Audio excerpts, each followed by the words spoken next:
Hello, everybody, and welcome to tonight's event. It is the book launch of You Would Have Done It Too by Heather Chambers.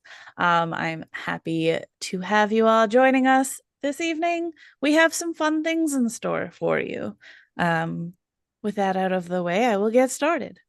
I would like to let you know that some of the details from what you are about to hear is an entirely fictional recounting of entirely fictional events. I've only borrowed minor details from real people. So please keep that in mind. Um, I, Disclaimer. yes, it's always important. I am now concerned. So I have a confession to make. I'm actually hosting this event from beyond the grave today. Last night, after returning home from an event attended by the Renaissance Board of Directors, I felt somewhat ill. I prepared for bed as usual, and after tucking myself in, I died. My commitment to hosting this event was so great that it allowed me to take on corporeal form and be here with you this evening. Well, thank you. Um, I appreciate that. And while my main goal is to host this event, I also thought that I would use this opportunity to solve my own murder. Fair. Um, and I'd like help from all of you attending as well. If you pick up the details, if you can sort this out for me, that would be fantastic. So, here is what I currently know. The event that I attended took place at a local park. The Renaissance Board of Directors, they were all in attendance. That means April, Nathan, Jen, Lorenzo, Marjolaine, and Sonia. Sonia and Lorenzo arrived late. Nathan brought the potato salad. Jen and April arrived together. Jen brought everyone a signed and personalized copy of her latest book. As far as I know, I was on good terms with everyone, and the event itself was incredibly pleasant. So, while you all take a minute to think on that, I, as again the host, would like to move on to the main event of the evening, the launch of You Would Have Done It Too by Heather Chambers. So, what I'd like to do is I would like to invite Heather to introduce herself and her book.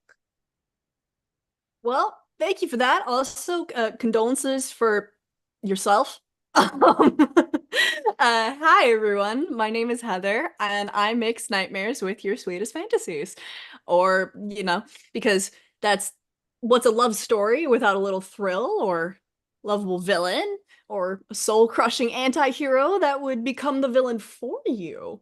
So, I'm armed with search histories that would pique the FBI's interest, and I write for Gen Zs whose voices are swept under the rug. So that is the general about me, but I write for voices such as Felix's. In my new novel, You Would Have Done It Too. Or the silliest acronym on the planet, you would it. Like, try to pronounce that, just the letter, you would it. So, things are bad when you wished your only concern was sleeping off a balcony straight into a killer's knife. Welcome to Felix's world.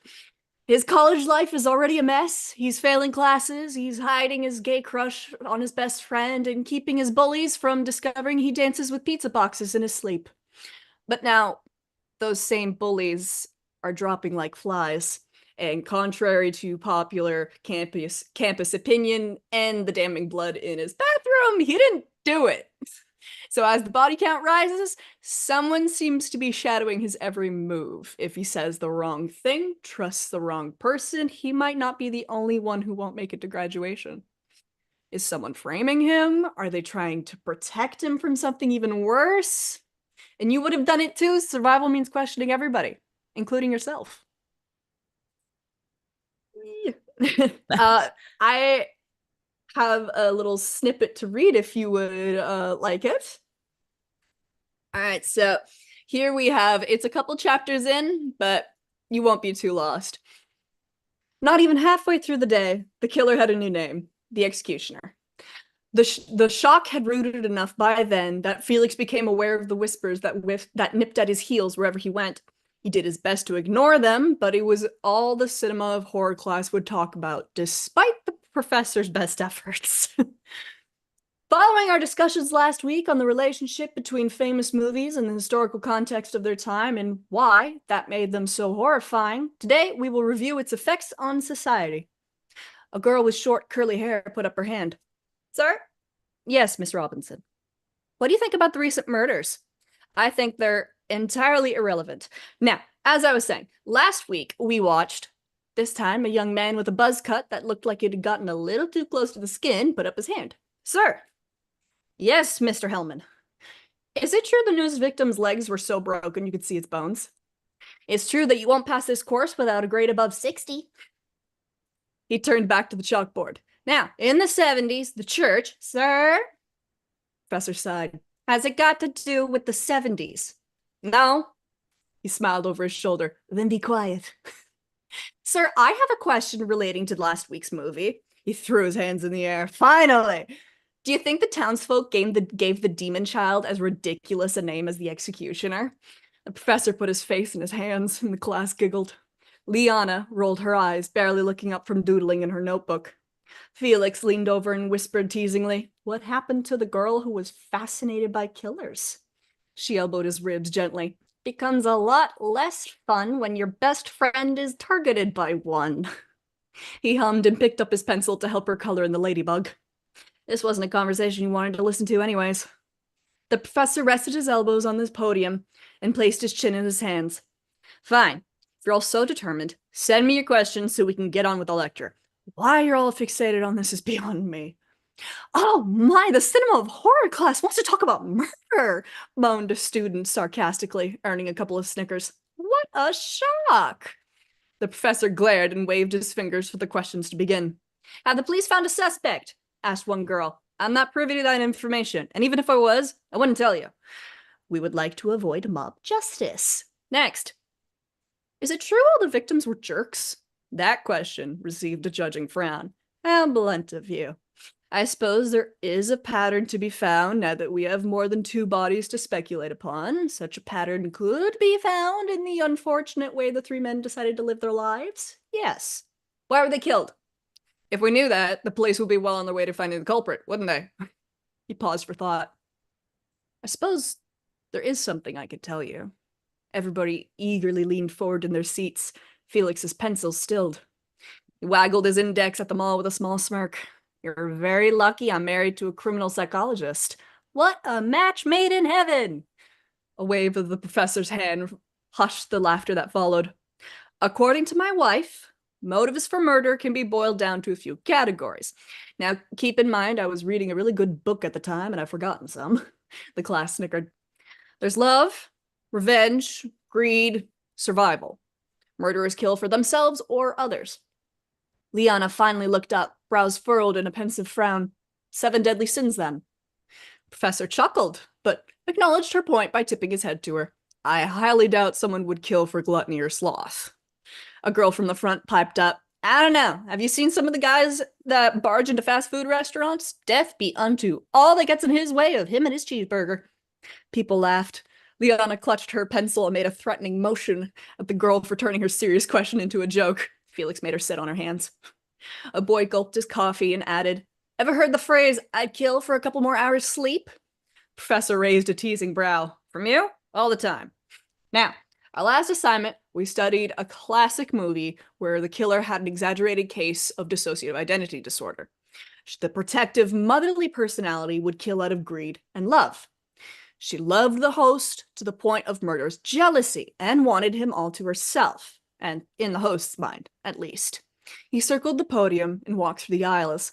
I say exaggerated because, for one, it's a movie. Despite what fiction likes to portray for the thrill factor, mentally ill people are not generally dangerous. In fact, they're disproportionately at higher risk of being victims of violence than being its perpetrators. Felix hadn't thought about how villainized mental illnesses had become in the media. How much common knowledge was fueled by inaccurate depictions? Professor continued. You may recognize one murderer's name who inspired numerous classical horror movies, unfortunately absent from our syllabus. Ed Gein, the man who lived in a farmhouse fashioning clothes, masks, and furniture out of corpses. Guy was gross, a girl exclaimed. You're telling us someone that sick in the head wasn't a psychopath? Not in the term you're thinking of, Liana cut in.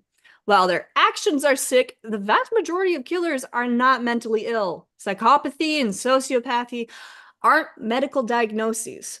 Yes, they're often associated with antisocial personality disorder, but only a tiny percentage of people with the personality disorder have violent tendencies that, arise to psychopathy levels. Professor blinked. That's correct. How do you know that? She beamed and shrugged. Some people can name every baseball player's assets and stats. He looked pleasantly impressed and resumed his stroll. He stole one kid's coffee as he walked by. We could debate all class which category Ed Gein truly belongs to when we're looking at his history. Ew, this coffee's terrible. Take it back. Does the not so mysterious death of his brother, who didn't share Ed's unhealthy worship of their mother and had openly criticized her abusive behavior, put Ed in the revenge and love categories? Or does he belong solely in love, as his victims were notably women who resembled his late mother? But then what of the mementos? The slaughter victims' family members? He sighed sadly and sat on the desk of a student who was too enraptured in his phone to notice. Alas, we don't have all class for Ed Gein, but we do for last week's movie. At the sound of the professor's voice, suddenly so close, the student jumped and banged his knees on the desk. The professor grinned at his pained groan. Robinson lifted her hand. If every murderer fits into a category, what's the executioner's motive?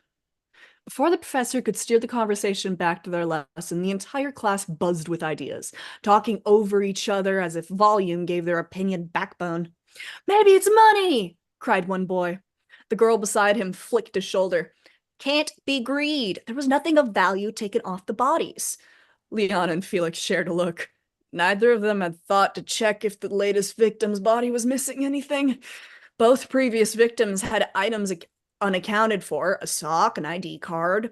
They'd better figure out if this latest one was missing a shoe before it turned up in Felix's dorm. A girl with long black hair spoke around the end of her pen. Could have been paid, like a hitman. A hitman for college students, scoffed someone up front. Unless their daddies were CEOs or had tied to the mafia, it's unlikely. Liana muttered something about idiots and went back to her noteboard. Survival? Proposed another. I can understand survival for one murder, but 3? What if he's in love with the idea that he's protecting the bully's victims? Liana dropped her pen. The latest victim's wide, sour, milky eyes stared back at Felix from the swirl of penciled ladybugs. The professor's clapping surprised them all into silence. When had he gotten back to his podium? Yes, those are all very good theories. And while all learning is good learning, we still have a lesson to continue. Everybody groaned. But if you're so determined, write me a paper on different kinds of killers for extra credit. They cheered louder. Liana looked like she'd had a very uncomfortable revelation and glanced at the blotchy bruises on the back of Felix's hand, left from the latest victim's boot. Gave her a worried look. She tried to smile. Ignore it. Focus on studying. He buried his head in his books, and that was the last of the lesson he heard. When the class ended, everyone continued chattering excitedly among themselves while filing out. Liana and Felix slipped into the crowd behind the group of plotting boys. I'm gonna prove that somebody can kill through sloth. One of them gushed a little too enthusiastically for their topic. Babies can die of neglect if a parent is too lazy to get up and feed them. One of his friends gave him a high five. And I can write about gluttony. Overconsumption kills, dude. Couple girls broke away from the crowd, looking over their shoulders in disgust. I can't believe these people, one of them said. 3 people are dead. They should be shutting down the college and sending us home. Another girl rolled her eyes. You've got to be kidding me. There could be a worldwide pandemic and we'd still be forced back to school. A third blanched, looking at her phone. My friend in engineering just got back to me. The police are questioning our professors about anyone showing an interest in the security cameras lately. The ones around the latest victims weren't working, just like the others. Liana rolled her eyes as they passed, though pulled out her own phone to look at Riley's contact info. Nice critical thinking, please. It's not like there are numerous subfields within each branch. Really gotta narrow it down. His back pocket buzzed halfway through his locker. It was a text from his parents. I guess the death had hit the news. Liana peered over his shoulder. Is that your parents? If so, mine will be calling in 3, 2. Hi, Mom. She balanced her phone between her shoulder and ears so she could mouth, Gotta go calm her down. See you later. He didn't comment on how she glanced at his bruises before scuttering somewhere quieter. We're gonna cut ourselves off here. Whoop. So, haha! Let me just skip to that end. That's it. Very well done. Yay. Oh, ouch. I forgot I had a fresh paper cut on my finger here. Actually, about that, I have a question. Why did Yeah. Sonia and Lorenzo arrive late? Well, to the best of my knowledge, Sonia mentioned having been caught up, I think, in taking notes on a new idea for a book, and Lorenzo got stuck on the LRT, which is a That joke for people in Ottawa. Yeah, that makes sense. Okay, Well, good now that you've stuff. asked your question, I have a question for you, or well, several, I guess, because this is the Q&A portion Oh. of the event. All right. So we are going to start with question number one. You Would Have Done It Too is an interesting name for a book about murder. Without spoiling anything, can you tell us a little bit about why you chose that specific title? Well, I chose it because of the victims. So it's no secret who's being picked off. It's in the description, it's in what I just read to you.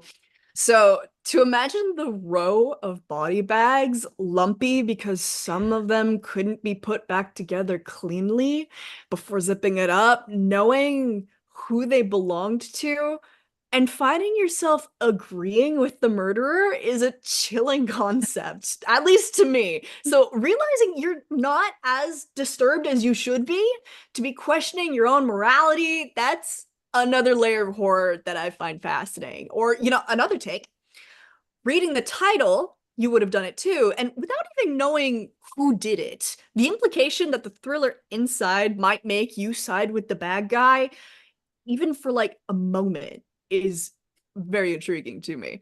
If I can twist your expectations, brilliant. If I can make you laugh, fabulous. But if I can make you doubt something that society has ingrained as acceptable and right, that spark of horror will tell me that I've done my job. YA thriller, adult thriller, doesn't matter. That spark is what's, I hope, is there. Yeah, I think that's But really actually, interesting. hey, I'm sorry. I don't mean to. I have more questions about you being murdered. So what if we took turns? So like you ask one, I ask one, and the audience, if they have something that I didn't think of, they can chat if they want to. What do you think? Well, you know what? You are the star of the event, so I guess it's fair to do what you'd like to do. Ah, success. So my question Mhm. was: the park busy? It wasn't, not at all, actually. It was actually just the board of directors there. All right, all right. Well, now it's my turn.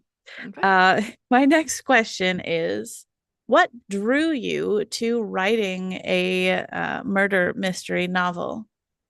Well, I always loved when something normal is twisted on its head, like the surprise that nobody saw coming. The antagonist that's one step ahead, and darned like near circus acts the protagonist has to perform to outsmart, get ahead, outmaneuver, all while never showing their hand. I I wanted to dip my toe into that kind of like mind game because I watch too many slasher fics. Like, it's just ingrained. It's part of my personality at this point. So that's why. But My turn. You claim you're on such good terms with everyone, but can you think of a reason someone might be mad at you? Mm, I mean, I was recently in charge of editing Jen's recent book. Uh, I see, I see. I did it like I normally do it, but maybe some of my comments could have been nicer. But again, I edit a lot of books, so I don't know if that's it. Hmm, I see. Uh, so, changing the subject, if you were to write a book in any other genre, what would you go for? Well, I already write dystopian apocalypse, like The Last of Us vibes mixed with the whole, you know what? Maybe humans could be the scary ones this time. So that's out.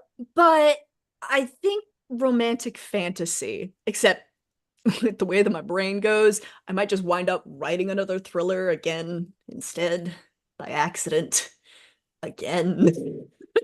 So probably that. But next question. Is there a reason that Jen and April arrived together? Nothing that they explained to me. I Yeah. mean, when they were approaching, I did hear April talking about Frankensteining something. I don't know if she was the one doing it or she was talking about somebody else doing it.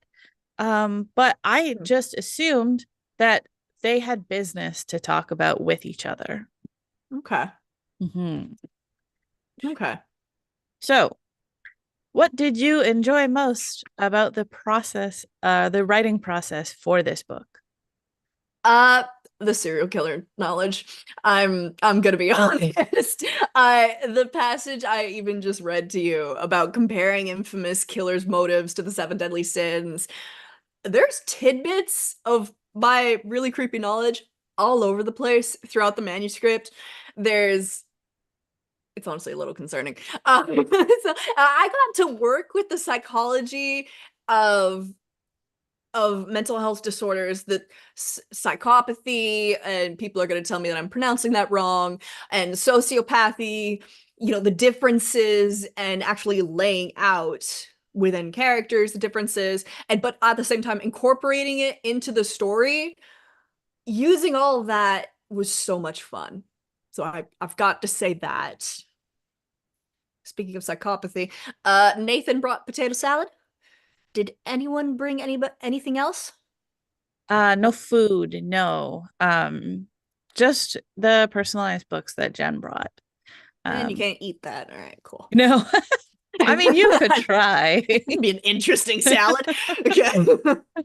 Um, Before we move on with the questions I have written down, I have a question from my commenter. Ooh. So, when writing a book, where does the story start for you? Do you find yourself starting in the middle, then writing, or writing start to finish? Or, sorry, starting with the finish? Well, it actually I start with the characters and a pivotal scene. I get inspiration from everything that I consume, from slasher movies to playing video games and really weird nightmares. It always starts with a person in my head thrown into an impossible situation, and then I'm staring at this going, "Oh, great. Why is the building on fire? And why are they trying to get in? This seems interesting. Why the heck did I come up with that?" And so it always comes from a character, and then that character gets built even more, and depending on that situation that I've just conjured up, it could be during the writing process I've thrown that initial dream or initial scenario away, but I've kept the character, or it can become something pivotal. But that situation helps me figure out their motive, their most important parts of themselves, and based on what somebody considers most important, you get what they consider least important, their flaws. And then from that character, I can wind up then backtracking their entire history, and then based on their motivations of what's most important to them, you get a pivotal um choice that they must face. There you go. There's one problem for your structure, and then it just keeps dominoes. It I kind of find it like either dominoes or digging up a skeleton. You just slowly brushing away more and more bones, and you're like, "There's the story. I'm getting to it." But you gotta be real fragile with you. But you're getting there. You're getting there with your. This is my little brush, by the way. This is my little scoop. So I hope that answered your question. Yeah. I personally really appreciated how you brought a non-murderous answer around to murder again with skeletons. I I I'm feel telling you, like it's ingrained. I really appreciate when an author just kind of exists as their author persona. Um, I'm I so like glad because I don't think I can turn it off. It and would I'd never seem. ask you to. Oh, thank you. All right. So my next question is, was there a point in the writing process when you struggled? And if so, what did you do about it? Oh, the editing. I wanted to find a new home in the caves and become a bat, an antisocial bat, because oh my gosh, in order for the right message of you would have done it too to come across, I had to change the killer's identity. And so I had to upheave the whole thing. Chapters, dialogues, absolutely everything. But silver lining, it meant that I got to solve the murders myself for like the reader would. I because it was all there. Somewhere in there was my killer. So I got to play my own little game. I looked at the crimes, the evidence, the personal connections, while keeping my loves for twists. So while it was both the most frustrating thing on the planet, it was a lot of fun. So thankfully, I sound like a masochist. I'm sorry. Oh, wait. But you mentioned, I'm going to scroll back, turning back the wheels. Mhm. Uh, Speaking of books, you mentioned that Jen was writing one or was publishing one. What was it? What was the new book about? You know, it's weird. Her books are usually kind of focused on humorous romance, urban fantasy type stuff. Mm. But this time, the book was kind of dark, honestly. It Poor was, Jen. yeah, it wasn't Is Jen exactly okay? what she usually writes. Though to be fair, I only really flipped through it quickly, hence the paper cut. Mm. So it's kind of, At least you were enthusiastic. yeah, yeah, for sure. Pardon. I'm going to pause my questions again to ask another one from our chat. Wait. So we have, do you find it hard when you have to remove a character from the living world, or does it depend on who the character is? It depends entirely. Sometimes I get a bit too giddy and I'm like, who's gonna die today? And then other times I'm looking at the sweetest soul on the planet who's far too young and I'm like, oh, but the symbolism, the message, the pain and development you could go through from this tragedy. Oh, but that's good too. So I kind of I it's a balance between breaking my own heart and then going, but it would be worth it. And then going, no, you jump off the cliff now, stab. Depends on the personality. Um, I feel like we feel that way in real life too sometimes. you're reading the news and you're like, oh no, a school teacher, and then like 6 died in a fire caused by one arsonist, and you're like, ooh, that one switch places. Yep. I swear I'm Uh, morally correct. so my question is, which of the main characters is your favorite? Liana, hands down. Liana, the one who, as before, she was trying to throw a pencil across the room at somebody.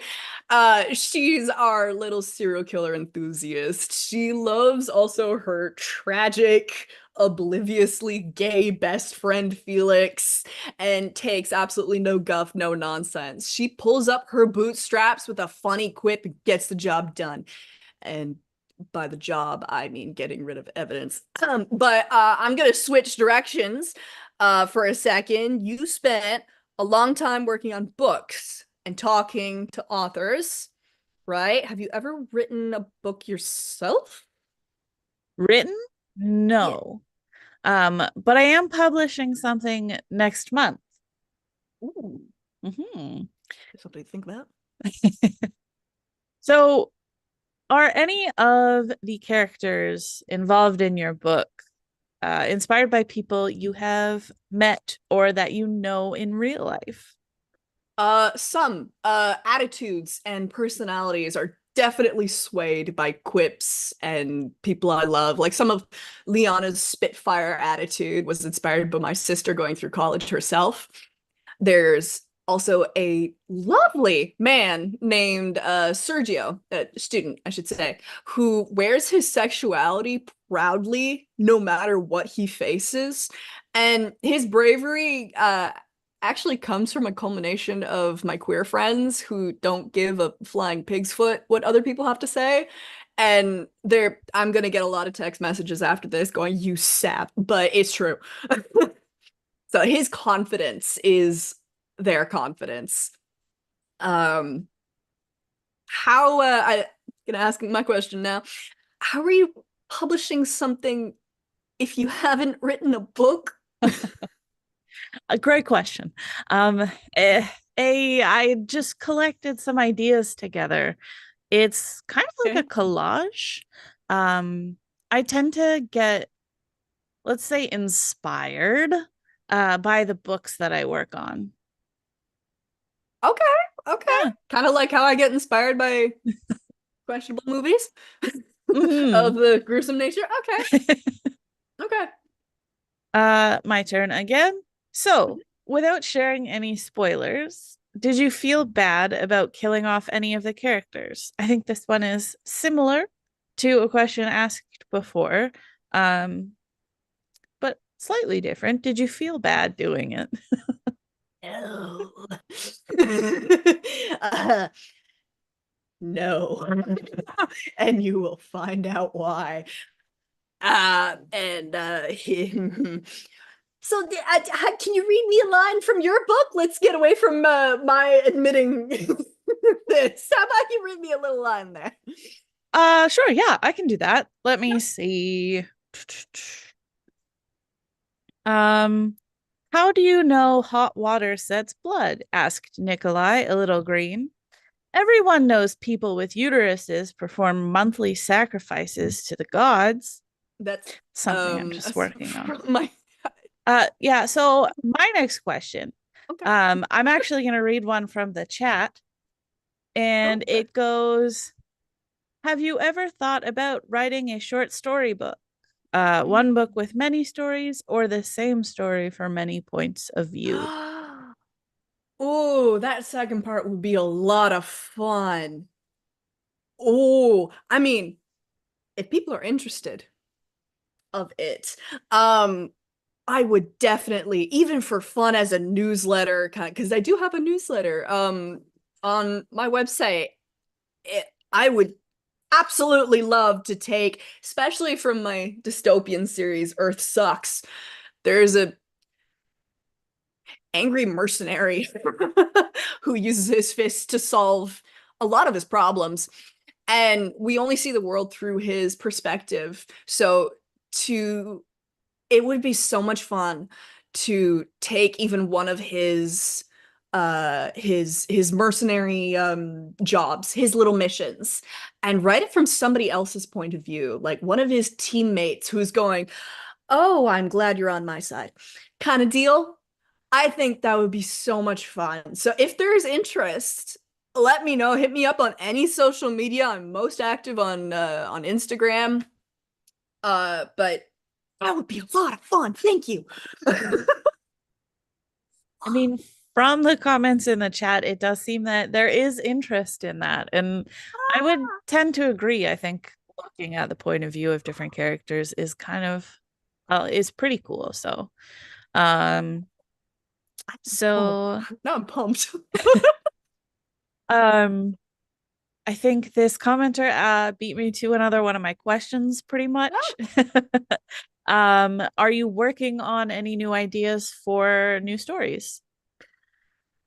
If I go with something completely new in the fantasy route, I'm thinking of a forbidden romance between a prince of an overthrown kingdom and his dishonored bodyguard. I think that would be a lot of fun. Their journey to reclaim the kingdom in each other's hearts. Ah, and of course it has to be queer. The entire thing will be queer as heck. Mhm. But but if I'm editing book 3 of Earth Sucks' series right now and writing the finale book 4.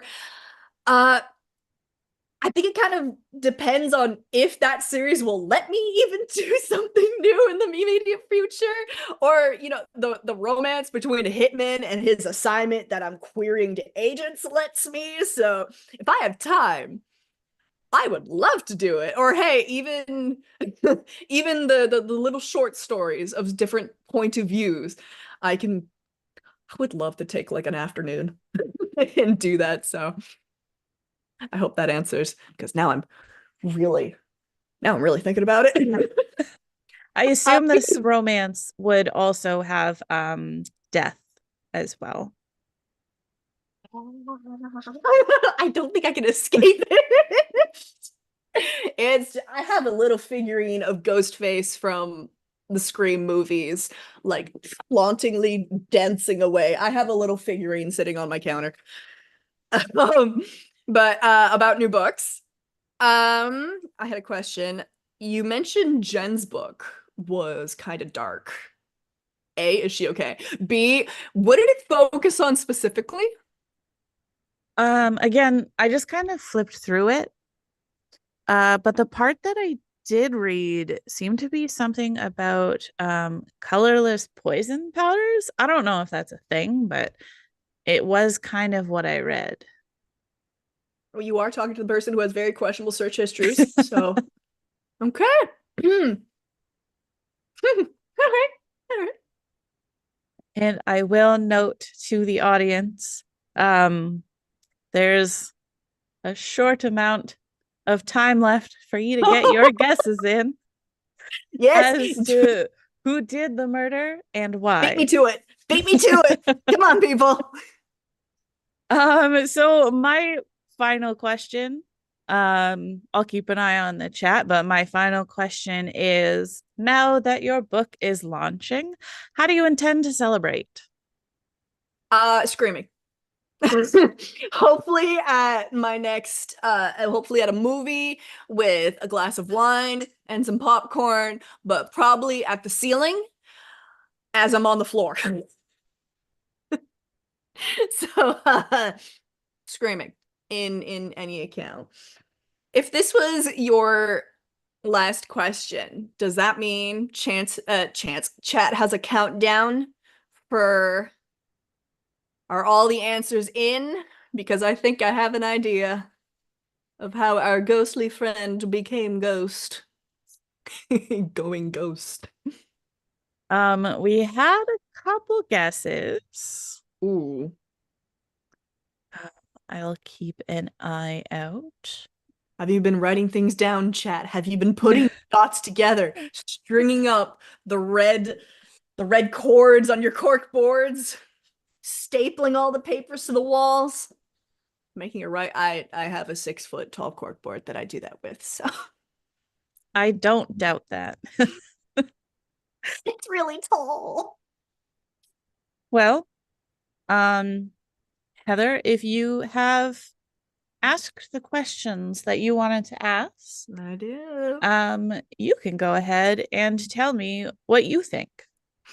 All right, pencils down, everybody.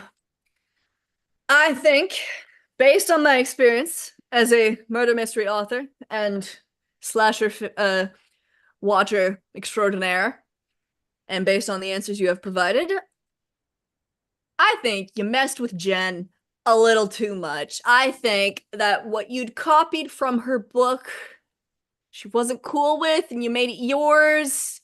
And there was a lot of copying going on because you did mention how many people that you work with, a lot of authors, so she's probably not the only one.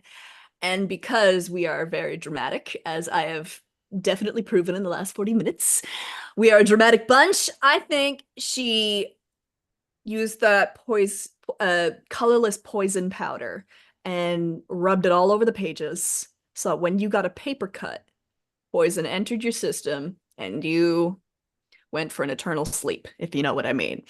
But good news, if that is the case, if whether that's the case or not, I know a couple paranormal writers. We can maybe find a necromancer. Was that right? I mean, we'll have to check with Jen, Okay, I don't but know it that does many sound bouncers or it detectives. it definitely sounds like you got to the bottom of it. I actually feel my grip on my ghostly form loosening, which I take to mean that I will be able to go peacefully into my grave, whether it was deserved or not. Um, I'm glad that we can give you the closure you need so you can move on, go to your next event, or reincarnate as a flower. I'm gonna pat myself on the back there. And pat Excellent. Chad as well. I'm sure somebody else pegged Jen. Not sure who. Can't see it right now, but I'm patting you metaphorically on the back as well. um, Seems that one of our commenters still wants it to be the potato salad. You know what? Fair. As soon as you said he brought potato salad, I was like, I ooh, red herring. Ooh, how good of a cook is he? This might have been an accident. I mean, you said you like a twist, so you have to set up the expectations in order to then twist it. This is what I've learned. Hey, you've done well, young Padawan. Thank you. I love this very much. With that, we've solved a murder. We have listened to an excellent reading, very well read. We have got some more insight from our lovely author on the writing process, the characters, murders mostly. Uh, so the book You Would Have Done It Too is available on our website. It's available on Amazon. It's available on Indigo and even some small bookstores. Renaissance is also going to be at some events, mostly in the Ottawa area, in the upcoming months, where we will also have copies of Heather's book. So there will be so many opportunities for you to get your hands on this excellent book. And with that, I want to say a huge thank you to Heather for joining me today, for putting up with my silly ideas. They were lovely. I enjoyed myself so much. You made this so much fun. Thank you. I also want to say thank you to everybody who came and hung out with us this evening. I hope we made your Thursday a little bit brighter and murderier. What's a good afternoon if you don't throw in a little bit of blood? Just a Just a bit. bit. Just a little bit.